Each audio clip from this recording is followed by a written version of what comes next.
संध्याकाळीच घडला तो धक्कादायक प्रकार। महिलेला वाटलं तो ससा आहे, पण गाडी मागे नेताच भयंकर घटना। संपूर्ण महाराष्ट्रात भीतीचं वातावरण। संध्याकाळची वेळ होती। एक महिला ऑफिस मधून काम आटपून घरी जाण्यासाठी तिनं गाडी सुरू केली। रस्ता थोडा लांबचा होता, पण तिला त्या रस्त्याची सवय होती। ती शहरातून जेव्हा एका रस्त्यावर गेली तेव्हा रस्त्यावर कुणीच नव्हतं। काही अंतरावर गेल्यावर तिला एक पांढरा छोटासा प्राणी दिसला, जो रस्त्यावरून उड्या मारत होता। तिने लगेच ब्रेक दाबला। तिला गाडीच्या हेडलाईटच्या प्रकाशात एका छोट्या सशासारखा प्राणी दिसला, जो रस्त्याच्या मध्यभागी शांत बसला होता। सामान्यतः जेव्हा रस्त्यावर ससा येतो आणि त्याच्या समोर गाडी आली की तो घाबरून पळून जातो, पण तो ससा ठामपणे बसला होता। महिलेनं गाडी मागे घेतली। तो ससा मागे मागे येऊ लागला। महिलेने गाडी वळवली। ससा तिच्या मागेच पळत होता।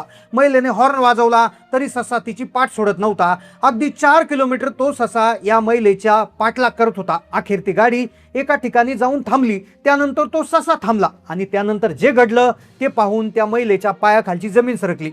एक धक्कादायक प्रकार संपूर्ण महाराष्ट्रात व्हायरल झालाय। लोकांना आता प्रश्न पडलाय की खरंच तो ससा होता का? मग जर तो ससा होता तर तो 4 किलोमीटर गाडी मागे का गेला? त्यानंतर तो थांबल्यानंतर त्याने असं काय केलं की ज्यामुळे संपूर्ण देश हादरलाय? मग तो ससा होता की खरंच एखादा आत्मा सशाच्या स्वरूपात आला होता? जेव्हा असे प्रश्न विचारले जाऊ लागले, जेव्हा हा व्हिडिओ व्हायरल झाला, तेव्हा त्या रस्त्यावरच्या सीसीटीव्ही कॅमेऱ्याचा व्हिडिओ चेक करण्यात आला। तेव्हा त्या सीसीटीव्ही व्हिडिओमध्ये जे दिसलं ते पाहून संपूर्ण देश हादरलाय। मग खरंच तो ससा होता की काय होता? त्या दिवशी त्या रात्री काय घडलं? 4 किलोमीटर त्या सशाने पाठलाग केला, याच्या मागचं सत्य काय? चला जाणून घेऊया या संपूर्ण घटनेचा संपूर्ण सविस्तर रिपोर्ट। घटना आहे पुण्याची। वेळ होती रात्रीचे 8:45 पुण्यामधील एका IT हबमध्ये काम करणारी अश्विनी, जी त्या दिवशी रात्री तिच्यासोबत हा प्रसंग घडला। संपूर्ण देशाला हादरा बसलाय। जेव्हा 4 किलोमीटर एका सशाने पाठलाग करून तो जेव्हा थांबला तेव्हा जे घडलं त्याने संपूर्ण देशामध्ये या व्हिडिओची चर्चा सुरू झाली। खरं तर तो दिवस सर्वसामान्य होता। IT हबमध्ये काम करणारी अश्विनी, जिचं वय साधारण 29 वर्ष। अश्विनी दिसायला जितकी सुंदर तितकीच ती तिच्या कामात चोख होती। तिचं आयुष्य म्हणजे घर आणि ऑफिस। ती रोज वेळेवर निघायची, पण त्या दिवशी तिच्यासाठी काहीतरी वेगळंच घडणार होतं। 12 एप्रिलचा दिवस होता। 12 एप्रिलला सकाळी जेव्हा ती घरून निघली तेव्हा तिने आयुष्यात विचार केला नव्हता की तिच्यासोबत असं घडणार आहे।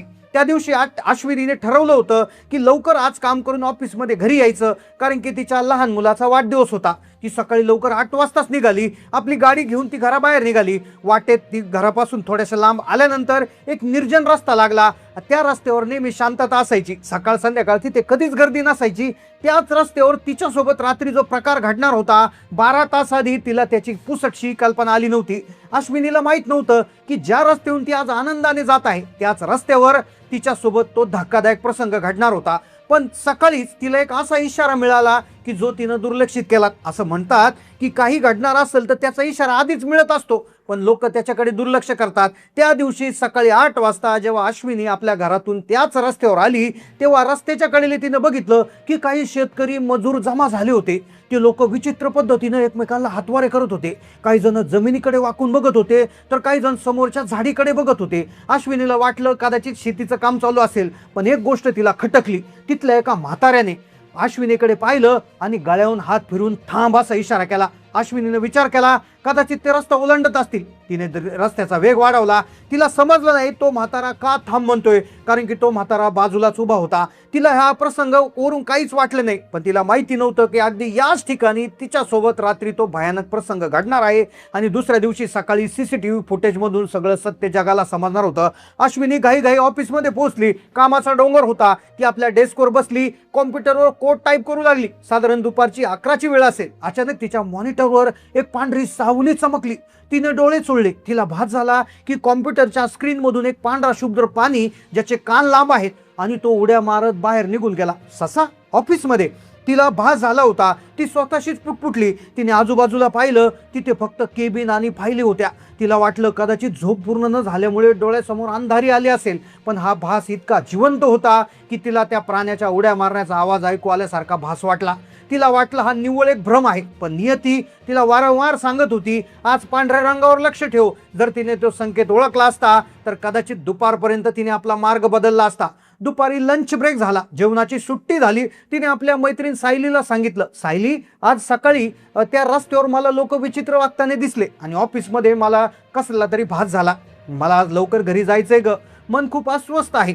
सायलीने तिला हसल्यावरही नेलं। अगं कामाचा ताण असेल, दुसरं काही नाही। संध्याकाळचे 5 वाजले।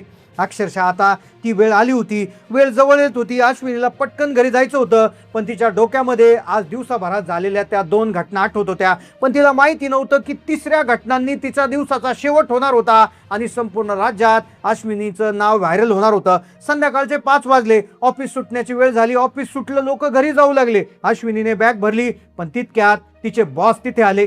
एका महत्वाच्या रिपोर्टमध्ये छोटीशी तांत्रिक चूक निघाली होती. अश्विनी, हे क्लिअर केल्याशिवाय तू जाऊ शकत नाही. बॉसचे शब्द तिच्या कानावर पडले. तिला रडू येत होतं, पण नाईलाज होता. ती चूक सुधारता सुधारता घड्याळाचा काटा 6 वर गेला, 7 वर गेला, 8 वर गेला आणि 8:45 अखेर तिचं ते काम संपलं.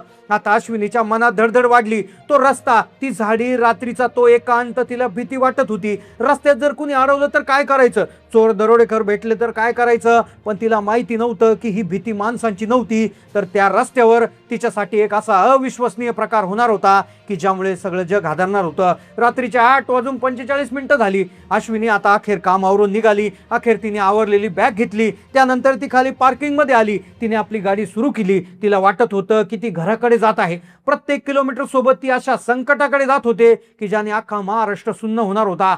शहराचे झगमगते दिवे मागे सुटले. अखेर ती शहरातून जात होती. ट्रॅफिक लागली. त्यानंतर ते दिवे सुटले आणि आता सुरू झालेला तो कच्चा रस्ता. हेडलाईटचा प्रकाश जेवढा पडत होता तेवढाच रस्ता दिसत होता. आजूबाजूला घनदाट झाडी होती. अचानक तिला सकाळचा प्रसंग आठवला. ते लोक खड्डा खणत होते का? ते एकमेकांना काय खुणत होते? तिच्या मनात शंकेची पाल चुकचुकली. रस्ता आता अधिकच अरुंद झाला होता. वळणावर पोहोचताच अचानक हेडलाईटच्या उजेडात तो दिसला. आता ती वेळ आली होती. तो प्रसंग घडणार होता आणि त्या प्रसंगाचं सत्य बाहेर येणार होतं. अखेर ती त्या वळणावर गेली. समोर हेडलाईट चालत होता. ती 20-30च्या स्पीडनं चालत होती आणि तेवढ्यात हेडलाईटच्या उजेडात तिला एक छोटासा पांढरा ससा दिसला.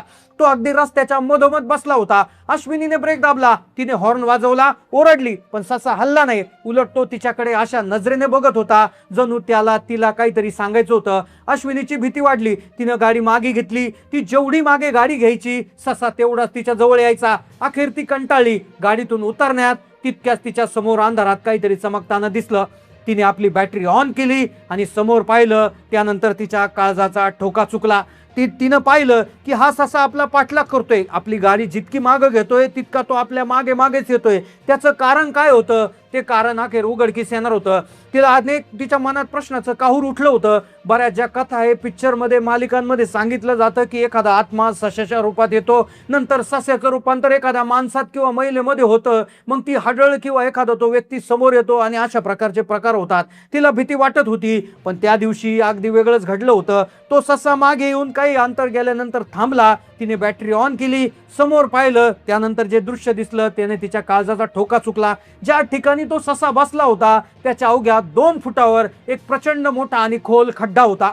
सकाळी ज्या मजुरांना तिने पाहिलं होतं त्यांनी पाईपलाईन साठी तो रस्ता पूर्णपणे खोदून ठेवला होता. त्यावर कोणतेही बॅरिकेड्स किंवा धोक्याची सूचना लावली नव्हती. जर अश्विनीने गाडीचा वेग कमी केला नसता, तो ससा आडवा आला नसता, तर ती थेट त्या 25 फूट खड्ड्यामध्ये कोसळली असते आणि अक्षरशः तिच्या जीवाचं बरं वाईट झालं असतं. पण अखेर त्या सशाने तिचा जीव वाचवला. अश्विनी तिथे सुन्न झाली. तिने मागे वळून पाहिलं, पण तो ससा गायब झाला होता. तो ससा कुठून आला? तो तिला ऑफिसमध्ये का दिसला? त्या मजुरांनी तिला सकाळी का थांबवलं होतं? या प्रश्नांची उत्तरं तिला मिळाली होती. तिला वाचवण्यासाठी निसर्गाने एक चक्र रचलं होतं. घरी पोहोचल्यावर जेव्हा तिने ही गोष्ट सांगितली तेव्हा सगळ्यांच्या अंगावर काटा आला. हा केवळ योगायोग नव्हता, तर एक दैवी संरक्षण होतं. आज अश्विनी सुरक्षित आहे, पण त्या रात्रीच्या त्या सशाची आठवण आजही तिच्या मनात जिवंत आहे.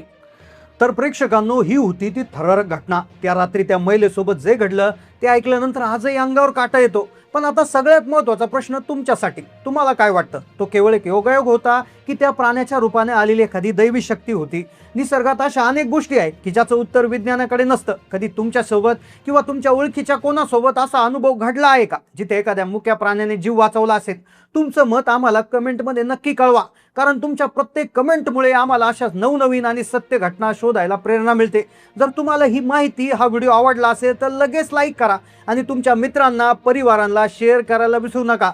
कदाचित ही माहिती कोणाचे तरी प्राण वाचू शकते. आणि हो, अशाच खळबळजनक आणि धक्कादायक बातम्यांसाठी आपल्या चॅनलला आत्ता सबस्क्राईब करा आणि बेल आयकॉन दाबा, जेणेकरून पुढचा व्हिडिओ तुमच्याकडून मिस होणार नाही. भेटूया पुढच्या व्हिडिओत एका नवीन रहस्यासह. तोपर्यंत काळजी घ्या, सतर्क रहा. धन्यवाद.